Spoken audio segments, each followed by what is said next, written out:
From CBS 6, the Weather Authority, this is a breaking weather alert.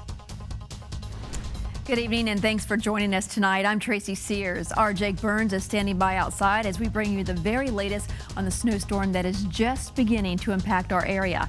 And our meteorologist Mike Goldberg's in the Weather Center tracking this storm for us tonight. First, we're going to toss it outside to Jake where the snow has started to fall. Hi, Jake. Oh, yeah, Tracy, the winter weather is definitely moving into central Virginia right now. About an hour or so ago, we started to see some very light flurries outside, and now you can see the snowflakes are coming down all over the place. We're even seeing just a little bit of accumulation. It's sticking to the grass, to the sidewalks, and to the vehicles. I want you to take a look at a little bit of video one of our employees, Andy Peterson, shot down in Moseley, Virginia. This was right before 10 o'clock. You can see the flurries coming down there. You're likely looking out your window right now and seeing similar conditions across our area. And it's a gorgeous snow right now, but in the morning, it could cause a nightmare commute. And to help us with that morning commute and where this system is going to go, we have Mike Goldberg in the Weather Center. Hey, Mike.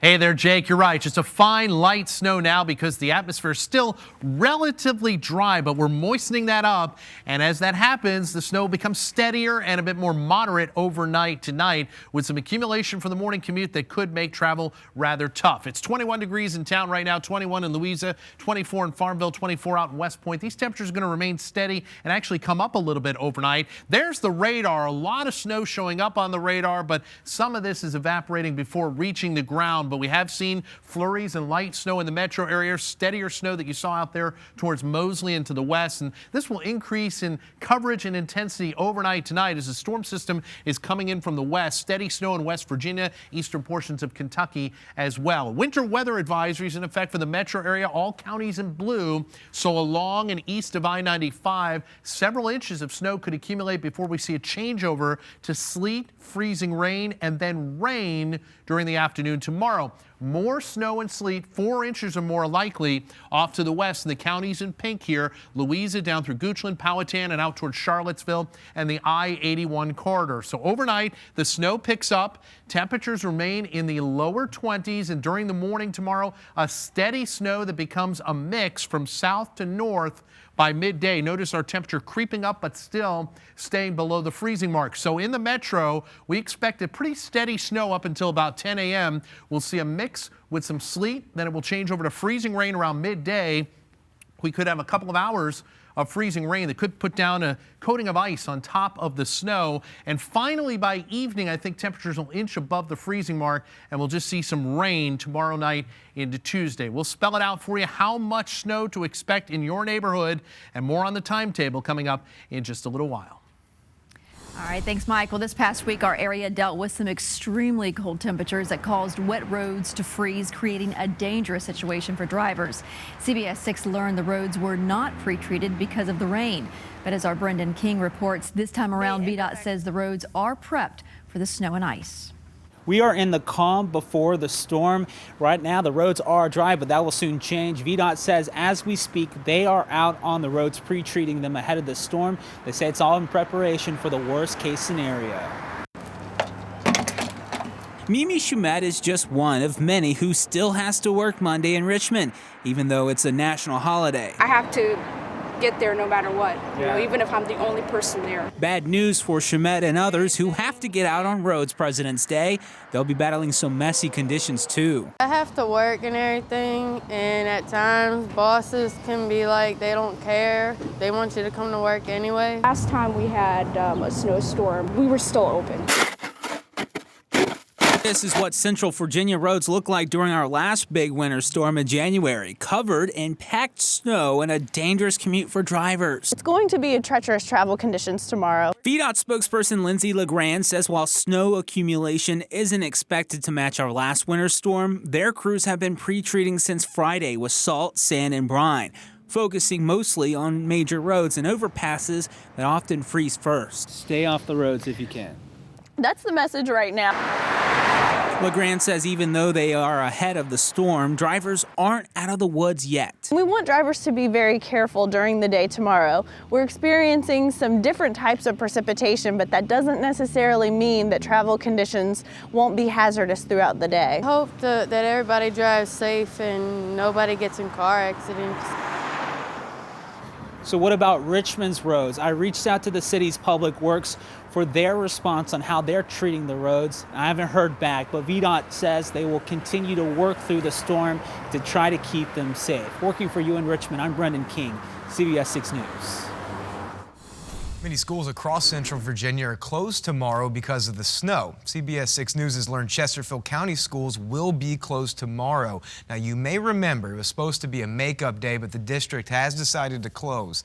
Other closures across Central Virginia are on your screen right now, and we'll continue to scroll them across the bottom of your screen.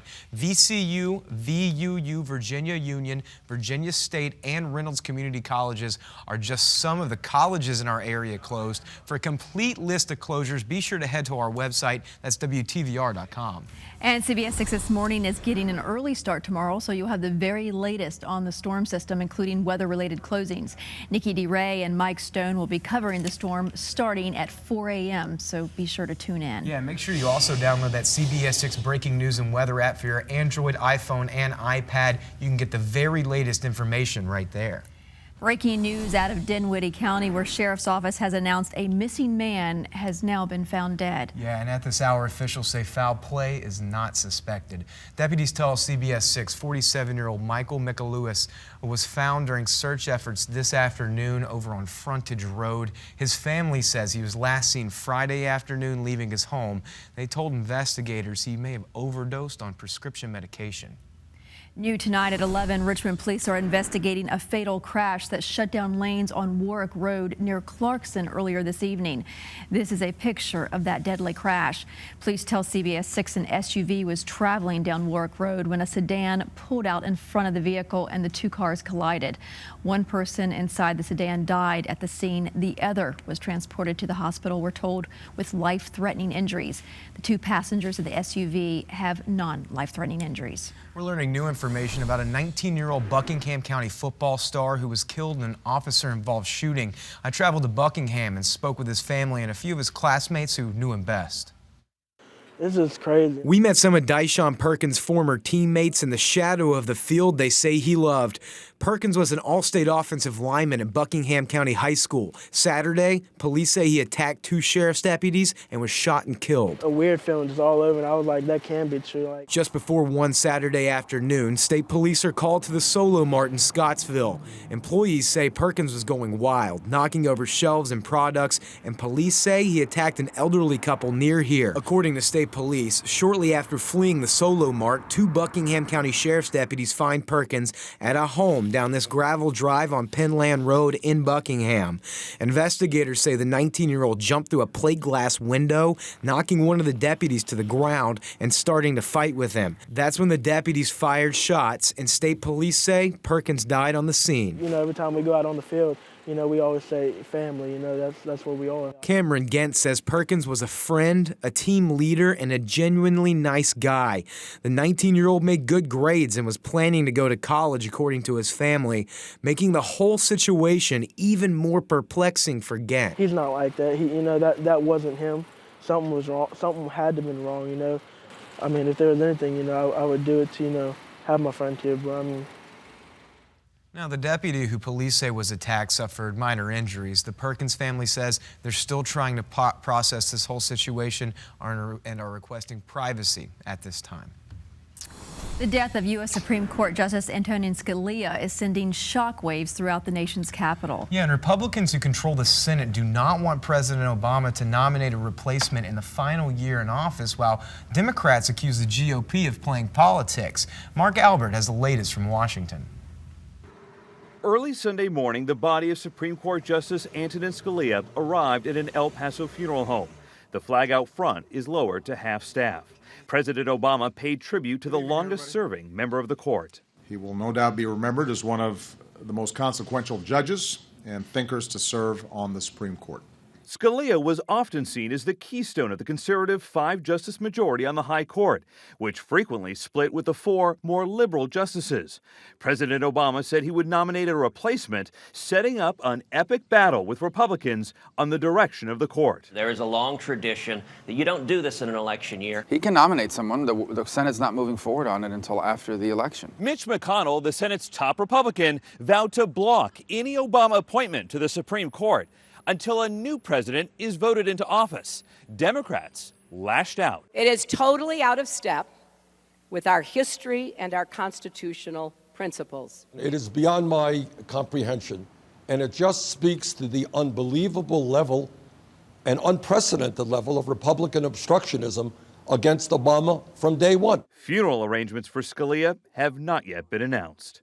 Mark Albert, CBS News, the Supreme Court. Scalia is believed to have died from natural causes. President Obama has ordered all flags on federal buildings and bases remain at half-staff until Justice Scalia's burial. Speaker Paul Ryan also ordered flags lowered at the U.S. Capitol. Well, many Virginians are mourning the loss of the Supreme Court justice. Not only did he and his family live in Northern Virginia, Scalia was a beloved professor of law at the University of Virginia.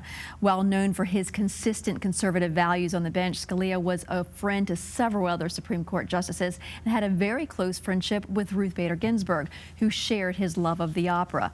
We spoke to a former clerk for the Supreme Court who says the entire High Court is struggling with Scalia's sudden death. He was such a giant in the legal world. He was an incredible intellectual leader of the conservative movement. He was obviously a very powerful writer, a very persuasive writer, and he was a great person who had a deep faith and loved his country. John Adams says Scalia's death could have an impact on 2 Virginia cases before the Supreme Court, including redistricting and the appeal of former Governor Bob McDonnell. Adams says it was known that Scalia was not happy with the statute in which the former governor was prosecuted. And still to come on CBS 6 News, biscuits and gravy on Valentine's Day. We'll tell you how local volunteers are helping feed the area's homeless on this special holiday. And here's a live look from high atop the Dominion building. The snow moving into Metro Richmond. Going to pick up in intensity overnight, and travel will be tough during the day tomorrow. We'll spell it all out for you coming up in a few moments.